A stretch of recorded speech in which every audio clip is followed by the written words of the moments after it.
mbrëma, ky është edicioni qendror i lajmeve këtu në Radio Televizionin Ora News, studiot kryesor. Më 24 janar, takimi nivelit të lartë Prishtinë-Beograd në Bruksel pas tensionit për trenin serb, Merkel i telefonon Vučić. Arrestohet mësuesja që propagandoi shtetin islamik para nxënësve të saj në medresen e Shkodrës, hetohet nga krimet e rënda.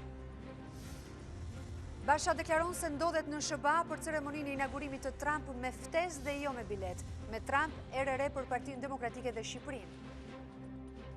Erion Veliaj deklaron se për politikat vendore ka konsensus të majtëve të djathtë, më shumë kompetenca financiare për njësitë vendore. Një ortek i fuqishëm në peskarat italisë godet një hotel të blokuar prej disa orësh të paktën 35 persona, 3 prej tyre kanë humbur jetën.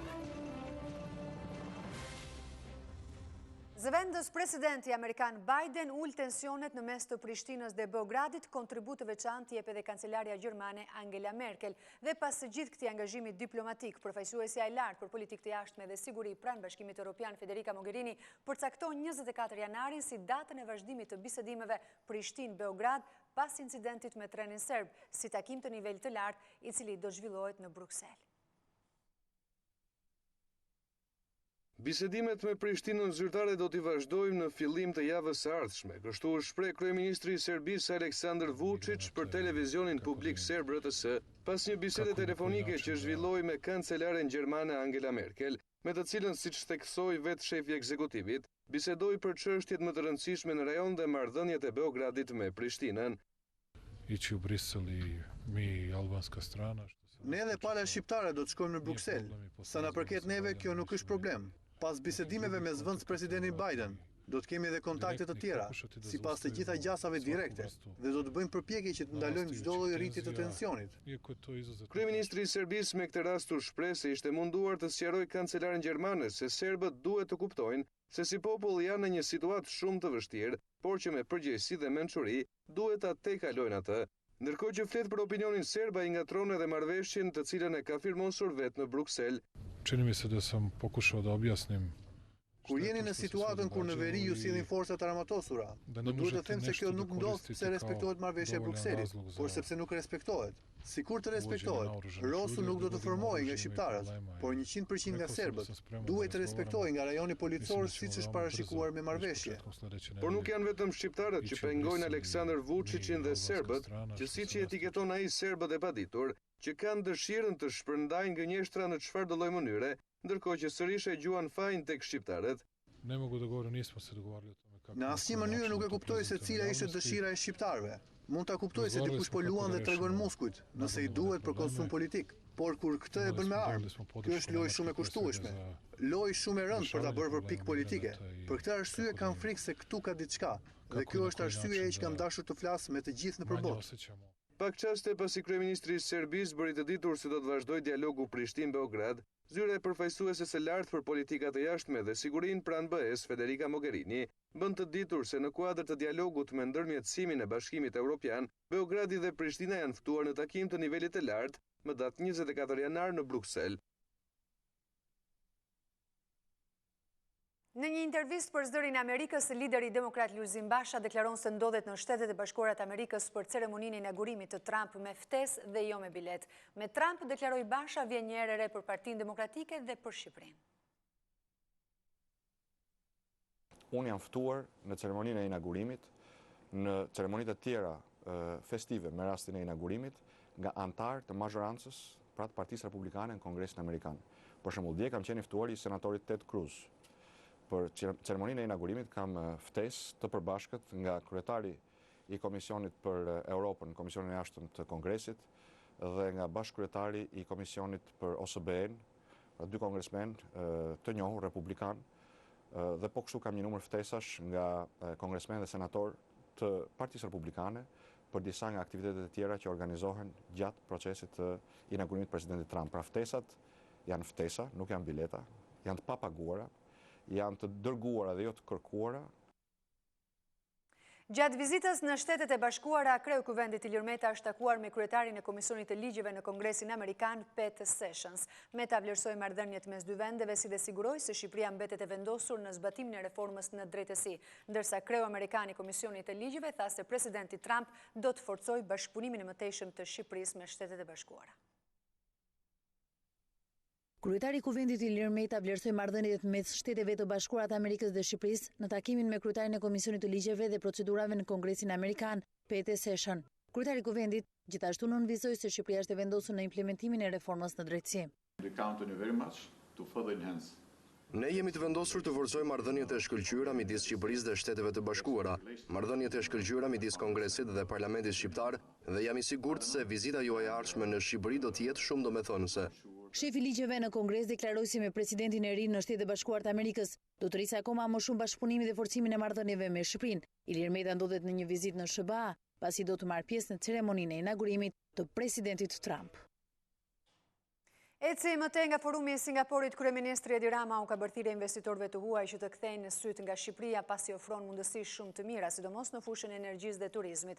Nga ana e tij, ministri i Energjisë Damian Gjiknuri tha se shumë shpejt vendi ynë do të kthehet në eksportues të energjisë. Kryeministri Edi Rama ka garantuar investitorët e huaj në Singapur se Shqipëria ofron një mjedis të favorshëm dhe potencial të lartë në sektor si energjia, turizmi dhe industria minerare. Nga Forumi Ekonomik Singapur-Shqipëri ku mbajti një fjalë, Rama risolli në vëmendje dhe renditjen e Shqipërisë në raportin e Doing Business. Ne erdhëm këtu me bindjen se nuk ka pasur një moment më të mirë për të investuar në Shqipëri. Gjatë vitit 2016, Shqipëria u rendite 58 në botë në indeksin e Doing Business, duke pasur kështu një përmirësim rekord prej 32 vendesh në një vit. Shqipëria është një vend me një potencial shumë të lartë hidroenergjetik, por jo vetëm. Është një vend i pasur me minerale. Shqipëria është një vend fantastik për sa i përket asaj që i ofron zhvillimit të turizmit, i cili po zhvillohet shumë vit pas viti. Bujqësia dhe sektori agropërpunimit, si dhe industria përpunuese, është një sektor tjetër ku po shohim shumë zhvillime. Ministri i Energjisë Gjiknuri tha se janë disa kompani që kanë shfaqur interes dhe se në pak vite Shqipëria do të mund të kthehet në një vend eksportues të energjisë elektrike. Disa kompani shprehin interes në lidhje me ato që ka paraqitur për mundësitë potenciale që ka Shqipëria, vazhdimi investime masive në sektorin e shpërndarjes, përfundimi ose fillimi i punës për linjën e interkoneksionit me Maqedoninë, i cili edhe ky është një projekt i rëndësishëm. Thithja e mëtejshme e projekteve dhe fondeve nga Bashkimi Evropian apo nga institucionet financiare për eficiencën në energji. Delegacioni shqiptar i kryesuar nga kryeministri Edi Rama po qëndron në Singapur në një vizitë 2 ditore. Pjesë e delegacionit ishin edhe ministri e ekonomisë Milva Ekonomi, guvernatori i Bankës së Shqipërisë Gent Sejko, si dhe një grup sipërmarrësish shqiptar. Ministri i Drejtësisë Ylli Manjani kërkoi nga Komisioni i Ligjeve që të shfuqizojë ligjin për Ministrinë e Drejtësisë, pjesë e paketës me 27 ligje të reformës në drejtësi. Në tryezën organizuar nga Komisioni i Ligjeve për konsult për ligjin e notarisë, ministri Manjani kërkoi që ky ligj të jetë eficient dhe roli i Ministrit të Drejtësisë të ketë më shumë peshë. Manjani gjithashtu propozoi reduktimin e numrit të noterëve për numër popullsie, si dhe kërkoi më shumë siguri nga aktet notariale. Reforma në drejtësi parashikon një ligj të ri për Ministrinë e Drejtësisë, të cilin Ministri i Drejtësisë Ylli Manjani propozoi të shfuqizohej. Në tryezën e konsultës për ligjin e notarisë, Ministri Manjani tha gjithashtu se ligji për kodin e procedurës penale përmban gjëra të rrezikshme.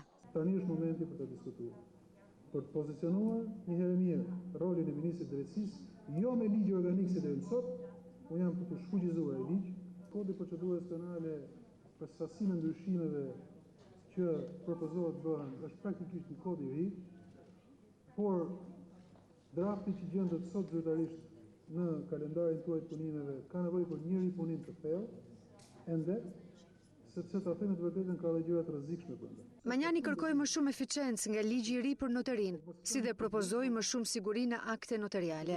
Ministri vuri në dukje mungesën e rolit të Ministrisë së Drejtësisë në kontrollin e noterëve, si dhe propozoi reduktimin e numrit të noterëve në bazë të numrit të popullsisë. 90% merremi me se kush aplikon, si ka derën e shtëpisë, ai ka thënë komshia në gjëra të kësaj natyre të cilat unë nuk kam ndonjë problem të tjerë. Por si Ministri i Drejtësisë ka një shqetësim tjetër. A është akti notarial në Republikën e Shqipërisë i sigurt? Por a mundet të quajmë akt notarial 2 faqe letër? Marrim një akt të ngjashëm në kohën e Zogut. 30 faqe. Natyrisht duhet të ruajë roli i ministrit për pjesën e mbikëqyrjes deontologjisë ose asakt mënyrës se si përdoret bula. Është shumë e rëndësishme. Bula është e shtetit, puna është private. Në tryezë morën pjesë edhe përfaqësues nga Dhoma e Notarisë Gjermane, si dhe përfaqësuesi Euralius, bashkëhartues i këtij ligji.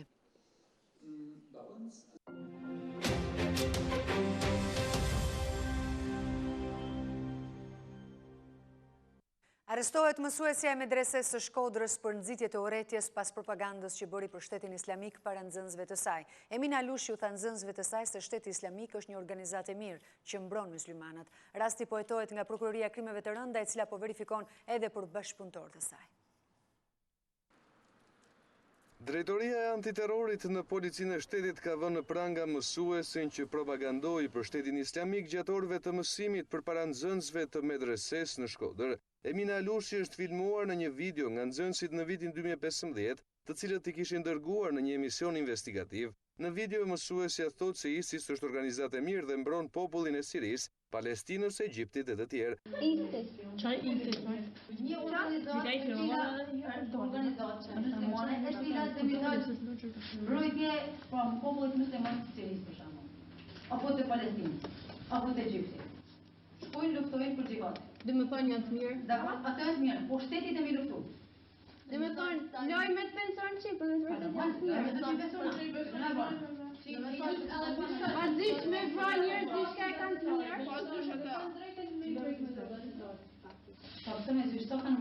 Në reagimin e saj, medreseja e Shkodrës deklaron distancim nga deklarimet e mësueses Emina Alushi, për të cilën shpjegojnë se ka qenë punësuar me kohë të pjesshme në institucion. Ndërkaq, Ministria e Arsimit në reagimin e saj deklaroi se zonja Alushi nuk e ka ushtruar më detyrën e mësueses gjatë vitit shkollor aktual. Duke dënuar propagandën e mësueses, theksohet se shkollat tona kanë qenë, janë dhe do të mbeten institucione që kultivojnë vlerat e larta demokratike, tek brezi i ri i vendit, duke refuzuar çfarëdo përpjekje për radikalizëm dhe ekstremizëm.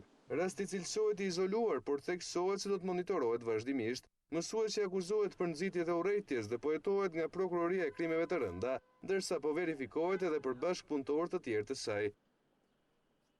Gjykata administrative e Tiranës ka njohur si viktim të pestë lidhur me demonstratën e 21 janarit 2011 edhe Bardosh Myrtajn, i cili dha fund jetës 3 muaj pasi ati Faik Myrtaj u vra në bulevard. Gjykata është shprehur në vendim se Garda e Republikës duhet të dëmshpërblej familjarët e kësaj familje edhe për vetvrasjen e 22 vjeçarit, i cili ka qenë nën efektin e zisë patologjike. Ndërkohë qeveria ka dhënë $1.2 milion si dëmshpërblim për familjarët e të vrarëve në bulevard në zbatim të 4 vendimeve të gjykatës administrative që nuk janë apeluar në shkallën e dytë nga pala e paditur Garda e Republikës. Konkretisht, gjykata ka dëmshpërblyer trashëgimtarët e të ndjerit Faik Myrtaj, bashkëlidhur edhe për të birin e vetvrar, trashëgimtarët e Ziver Veizit, vëllezërit dhe motrat e të ndjerit Hekuran Deda dhe fëmijët e tij, ndërkohë që janë në gjykim 3 dosje të tjera për vëllezërit dhe motrat e Ziver Veizit, për të gjithë familjarët e të ndjerit Alex Nika dhe vëllezërit e motrat e Faik Myrtaj. Policia e Tiranës ka zhvilluar analizën vjetore, ku vitin e kaluar janë shënuar 191 vepra penale, më shumë se në 2015. Sipas drejtorit policisë së Tiranës, në 2016 ka ndodhur 18 vrasje, 6 më shumë se një vit më parë, nga të cilat vetëm njëra ka mbetur e pasbardhur. 2016 u mbyll me 18 vrasje në Tiranë, 6 më shumë se viti 2015. Ky ka qenë përfundimi i policisë së kryeqytetit në bilancin e punës për vitin që lan pas. Sipas drejtorit të bluve të kryeqytetit, vetëm njëra prej tyre, ajo Ajet Zexha te Igësh Bloku, ka mbetur ende e pasbardhur, ndërsa dominojnë konfliktet për motive xhelozie dhe ato të çastit. Në territorin e Tiranës janë evidentuar dhe referuar 12.061 ngjarje, nga të cilat janë zbuluar dhe dokumentuar 11.086, me një fuqi zbuluese për 92%. Janë proceduar 11.469 shtetas, nga të cilët 3.608 janë arrestuar. Në raport me vitin 2015, raportohen 907 ngjarje më pak. Gjithashtu evidentohet një rritje e fuqisë zbuluese me 3%.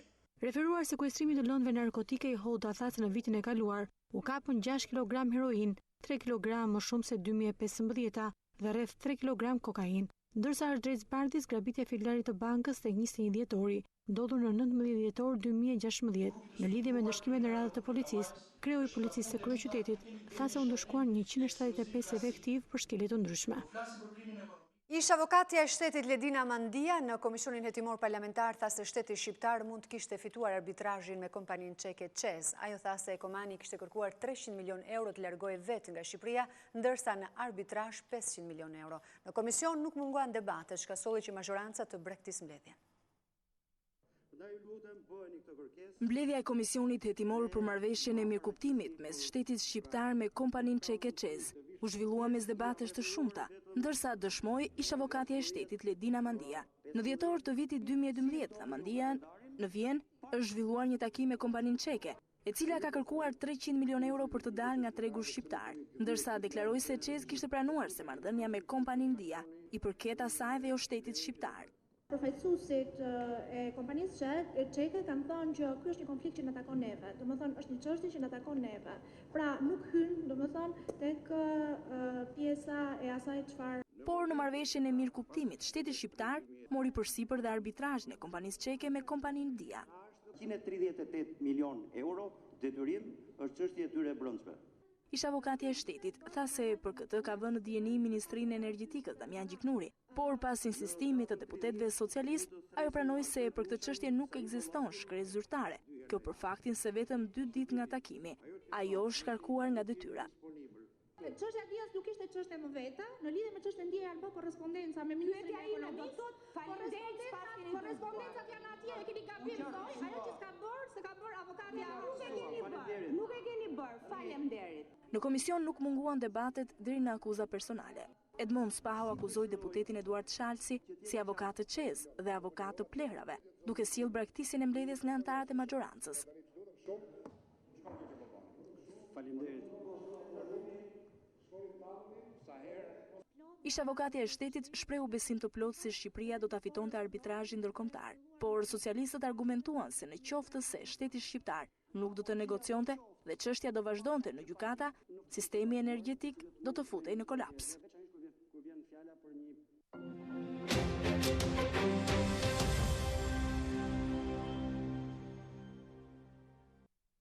Rreshjet intensive të Borës kanë lënë të bllokuara disa zona në veri dhe juglindje të vendit. Në Korç, rruga e Dardës dhe ajo e Boboshticës janë të bllokuara dhe po punohet për hapjen e tyre.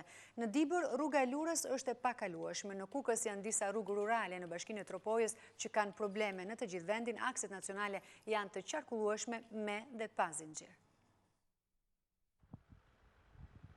Korça është përfshirë gjatë natës nga rreshje të dendura bore që kanë arritur mbi 25 cm trashësi brenda qytetit dhe mbi 50 cm në Dardë dhe zonat më të largëta.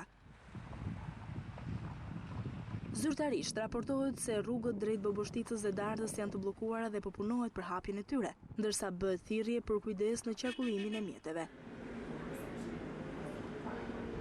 Rekomandohet që të gjitha akset të qarkullohen me zinxhir përveç rrugës Qafthan-Korçë që kryhet normalisht. Në qarkun e Dibrës i bllokuar është aksi Peshkopilur, ndërkohë që punohet për normalizimin e gjendjes pas mungesës së përkohshme të furnizimit me ujë të pishëm në bashkinë e Dibrës dhe Bulqizës. Në qarkun e Shkodrës të bllokuara janë akset Qafthore Theth dhe kryezi i Ballë në Fusharrës, ku po punohet për hapjen e tyre. Pa energji elektrike janë disa fshatra në Pult, ndërsa në shkallë qarku nuk ka pasur rreshje shiu dhe bore. Në qarkun e Kukësit, akset nacionale Kukës Haz dhe Tropoj janë të kalueshme pa zinxhir.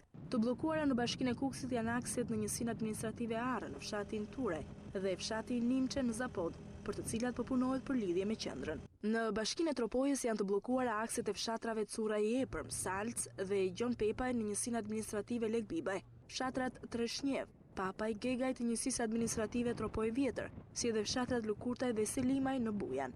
Në qarkun e Gjokanstrës është i bllokuar aksi rrugor i njësisë administrative Libahov drejt Zagorijës dhe po punohet për hapjen e tij. 800 familje në nevojë dhe të prekura nga rreshtet e shumta të Dëborës do të ndihmohen me pakë ushqimore dhurat nga Komuniteti Musliman i Shqipërisë dhe Xhamitë e Tiranës. Fal donacioneve të besimtarëve janë grumbulluar 60 tonë ushqime dhe veshmbathje që janë shpërndarë në të gjitha qarqet. 60 tonë ndihma ushqimore dhe veshmbathje do të shpërndahen në të gjitha zonat e prekura nga rreshtet e Dëborës. Fal një nisme të Myftinisë së Tiranës dhe xhamive të kryeqytetit, është bërë mundur mbledhja e ndihmave. Ahmet Kalaja, drejtuesi i xhamisë Dina Hoxha në Tiranë, shpjegoi se ndihmat janë mbledhur çdo të premte dhe kjo nismë do të përsëritet. Janë mbledhur afërsisht 60 tonë ushqim dhe mall për zonat e ngujuara, për zonat që janë domethënë në ftohtë, dhe ne kemi bërë thirrje për ditë xumaje dhe besimtarët që janë pjesë e këtij xhamati, po edhe të tjerë domethënë na janë përgjigjur pozitivisht. Sipas nënkryetarit të komunitetit musliman të Shqipërisë Bujar Spahiu, dhurimi për të pamundurit është një virtyt i gjithë besimtarve. Të jemi gjithmonë kurativ dhe të zgjasim dorën e ndihmës për ata të cilët kanë nevojë kudo në vendin tonë. Falenderoj të gjithë ata shpirtra të mirë, njerëz solidar që nuk harrojnë dhe shpirtin shqiptar në përgjithësi që shkon në nevojë të tjetrit aty ku duhet në vendin e duhur. Ylli Gura, muftiu i Tiranës, sqaron se kush janë 800 familjet që do të përfitojnë nga këto ndihma. Ajo çka konsiston në shpërndarjen e këtyre ndihma është që brenda këtyre përfshihen kategoritë të cilat marrin asistencë sociale, invalidet, familjet ku ka jetim, familjet ku janë të braktisur, të sëmurët, e cila ka qenë e akorduar në bashkëpunim të plotë me njësitë administrative vendore. Një pako dhurat përmban ushqime të shportës, të llogaritura sa konsumi një muaj për një familje. Mjekët në spitalin universitar Shefqet Ndroqi bëjnë me dije se në një ditë nga 50 deri në 60 pacient paraqiten në urgjencë për shkak të komplikacioneve nga gripi dhe sëmundje të tjera kronike. Shefja e shërbimit të pneumologjisë tha se nga ky numër 15 prej tyre shtrohen dhe trajtohen për disa ditë në spital. Të prekur nga gripi, por edhe sëmundje të tjera kronike dhe respiratore. 50 deri në 60 pacient në 24 orë paraqiten në urgjencën e spitalit universitar Shefqet Ndroqi. Në rast se gripi neglizhohet, apo nëse sëmundjet kanë prekur 2 ose më shumë organe, tek pacientët shfaqet ndjeshëm pneumonia. Profesor Dr. Silva Bala, shefi i shërbimit të pneumologjisë në spitalin Shefqet Ndroqi, thotë se 10 deri në 15 pacient shtrohen në ditë. Do flisnim për një përgjysmë të rasteve të paraqitura, pra nga 100-110, 2 ditët e para të javës kanë qenë rreth 55-60 raste, dhe për një përgjysmim të numrit të shtrimeve, ku neve shkojmë aty ke 10-15 shtrime në ditë. Shtrimet që bëhen në spitalin ton, përsëri, janë shtrimet të pacientëve të cilët paraqesin komplikacionet të rënda të gripit, që është pneumonia, të shoqëruara kjo dhe me pamjaftueshmëri në frymarrje. Ata që janë të varur gjithashtu nga duhani, i kalojnë me vështirësi virozat e sinës, ndërsa personat më të prekur janë kryesisht të moshuarit. Tek duhanxhit kronik, kjo epidemi e gripit ka prekur moshat të cilat janë mbi 50-60 vjeç, moshat që janë probabile të kenë sëmundje shoqëruese dhe komplikacioni që ka bërë në frekuencë më të lartë ka qenë pneumonia. Të intubuar, pra në gjendje më të rëndë nga gripi në këtë shërbim, janë 8 pacient. Përballë kësaj situate gripale, mjekët konstatojnë me optimizëm se asnjë grua shtatzën nuk është në reanimim. Raiffeisen Bank ka qenë një ndër pjesëmarrësit më të rëndësishëm në forumin e investimeve në Singapur. Në këtë forum ku morën pjesë autoritetet më të larta të vendit, drejtori i bankës Raiffeisen u shpreh se reformat ekonomike në Shqipëri po japin rezultatin e duhur në rrugën drejt zhvillimit. Raiffeisen Bank mbështet forumin e tregtisë dhe investimeve organizuar në Singapur me pjesëmarrjen e autoriteteve më të larta të vendit dhe investitorëve të huaj. Në këtë forum morën pjesë kryeministri Edi Rama, ministri i zhvillimit ekonomik Milba Ekonomi, ministri i energjisë dhe industrisë Damian Gjiknuri, drejtori i përgjithshëm i Raiffeisen Bank Christian Kanakaris, drejtori i Bankës së Shqipërisë Gent Seiko, përfaqësues të biznesit, si dhe 100 investitorë nga Singapuri. Drejtori i përgjithshëm i Raiffeisen Bank, Christian Kanakaris, gjatë prezantimit të tij bëri një përmbledhje të situatës ekonomike në Shqipëri dhe klimës së biznesit dhe u shpreh se ekonomia shqiptare është rritur gjatë vitit 2016. Zbatimi i reformave, tha ai, ka filluar të japë rezultate dhe pritet të përmirësojë klimën e biznesit, veçanërisht rritjen e investimeve në sektorët e energjisë dhe turizmit, si dhe në rritjen e punësimit. Duke vlerësuar Shqipërinë si një nga destinacionet më tërheqëse për investimin në Europën juglindore, drejtori i Raiffeisen Bank u shpreh se duhen marrë parasysh përfitimet tatimore dhe stimujt për biznesin në sektorët kyç që qeveria shqiptare ofron, duke inkurajuar investimet e huaja direkt në një kuadër mbështetës legjislativ.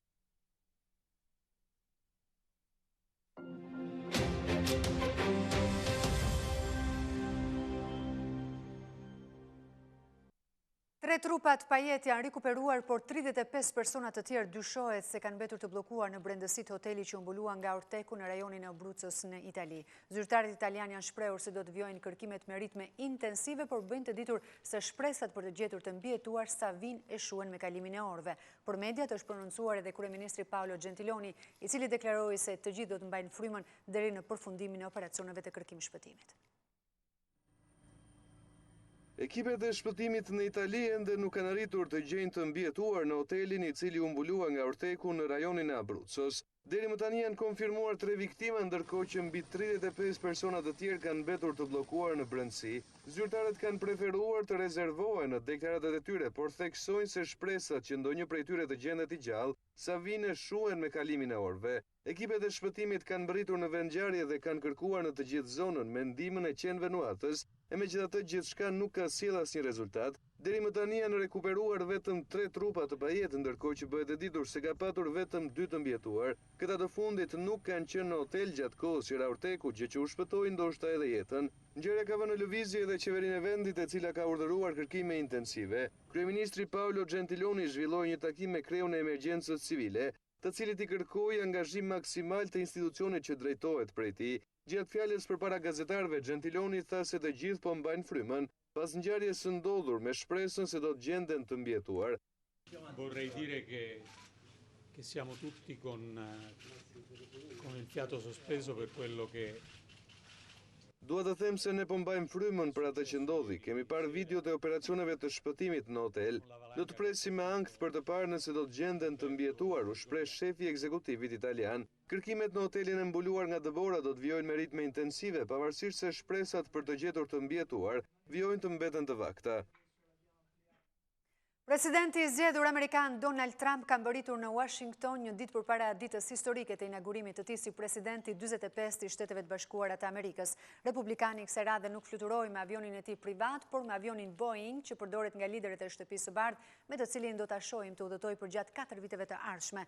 Trump ul në aeroportin e shtetit të Maryland dhe ishte i shoqëruar nga familja e tij, teksa zbriti i shoqëruar nga bashkëshortja Melania. Më pas ai udhëtoi drejt Washingtonit. Dita e nesërme do të jetë padyshim dita më e rëndësishme karrierës së tij të shkurtër politike, kur do të bëjë dhe betimin e presidentit për të marrë më pas zyrën në Shtëpinë e Bardhë. Ditën e nesërme në Washington do të ketë mjaft masa të rrepta sigurie, pasi në këtë distrikt do të mlidhen më shumë se 900.000 persona, mes të cilëve mbështetës të Republikanit, por edhe protestues.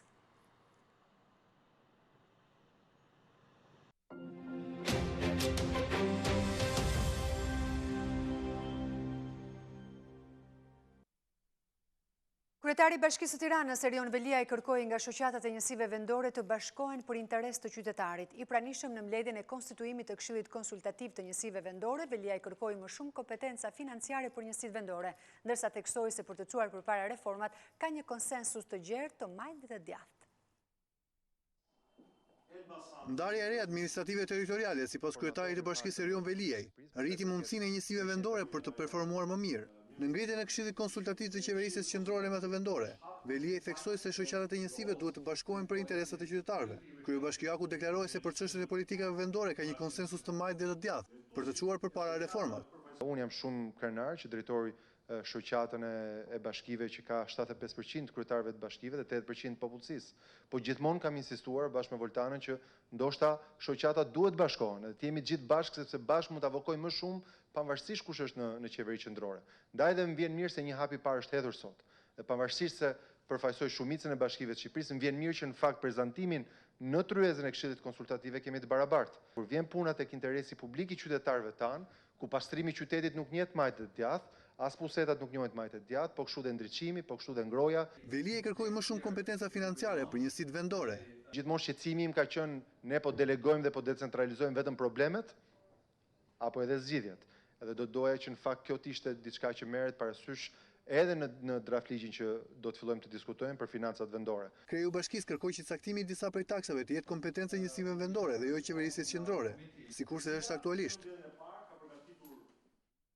Në sallën e mbushur plot, Koço Kokdhima akuzoi Partinë Socialiste se nuk mund të zhvillojë zgjedhjet e lira e të ndershme. Kokdhima do të paraqesë në kuvend një nisëm ku do të propozojë zgjedhjen e deputetëve direkt nga populli, ndërsa sulmoi ish partinë e tij si një parti autokrate që nuk pranon debatin dhe mendime ndryshe.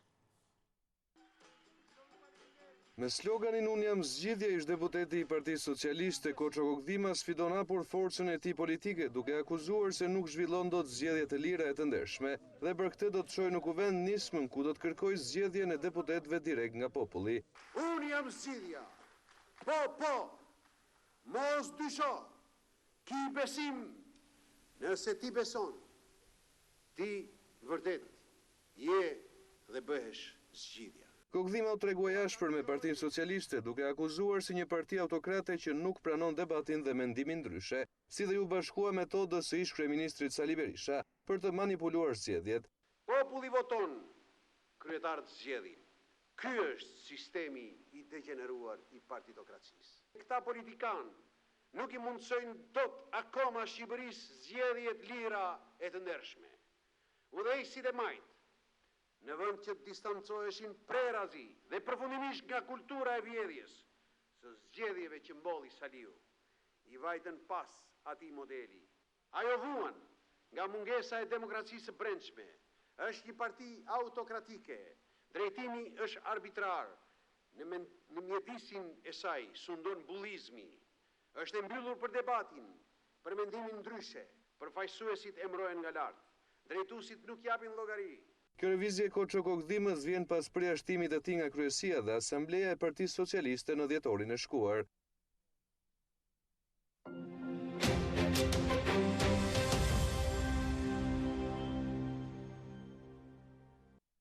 Aurelia ishte dashuria e mohuar për diktatorin Enver Hoxha dhe më pas në shenjë hakmarrje regjimi dënon bashkëshorti në burgun e Burrelit. Kjo dramë një familje italiane vjen në librin Brenga ime shqiptare, ku Aldo Terruci rrëfen me dokumente origjinale dhe hedh dritë mbi historinë e familjes së tij.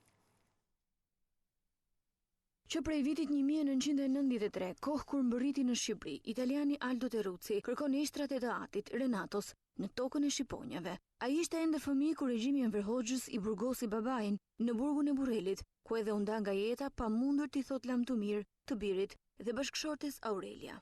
Drama e familjes Terruci rrëfehet në librin e titulluar Brenga ime shqiptare, ku në kërkim të origjinës dhe historisë, Aldo zbulon se për ndjekjen ndaj babait të tij, në atë kohë drejtori i Bankës së Vlorës, nga diktatori, ishte një hakmarrje për refuzimin që Aurelia, nëna e tij, i kishte bërë atij në rininë e tyre. Enver Hoxha dhe Aurelia u panë për herë të parë në rrugicat e ngushta të Gjirokastrës dhe vazhdimisht diktatori kërkoi me këmbgulje dashurinë e saj. Madje ai kishte propozuar asaj të fejoheshin. Në këtë libër hidhet dritë me fakte dokumente origjinale për përndjekjen që diktatori bëri Renato Terrucit. Por kërkimet e Aldo Terrucit deri më tani rezultojnë të kota. Dhe sot, ai kërkon shtetit shqiptar një varr për babain e tij. Che ogni volta che io ho parlato con qualcuno, 2, 3, 4 persone, çdo herë që un kam folur me dikë, 2, 3 apo 4 persona, të gjithë më thonin versione të ndryshme dëshmie. Nuk mund të ecim përpara duke thënë se po kërkojmë apo do bëjmë. Të gjithë pushtetet nuk kanë bërë asgjë për eshtrat e viktimave të komunizmit. Sa herë që un vi në Shqipëri për të folur me dikë, kur kthehem pas 2 muajsh, ai nuk është më dhe as ka lënë shënim për informacionin që kërkoja dhe më duhet ja filloja nga e para. Ish-drejtoresha e arkivit Nevila Nika dhe shkrimtarja Grontufa kërkojnë që për këtë çështje të bëhet më shumë. Si Aldoja ka dhe familje të tjera italiane që kërkojnë të afërmit e tyre. Nuk gjenden më, nuk ka asnjë shenjë. Janë ngritur edhe organizma, edhe institucione, janë ndarë edhe buxhete që quhen task force, të cilat s'di se çfarë bën me ato.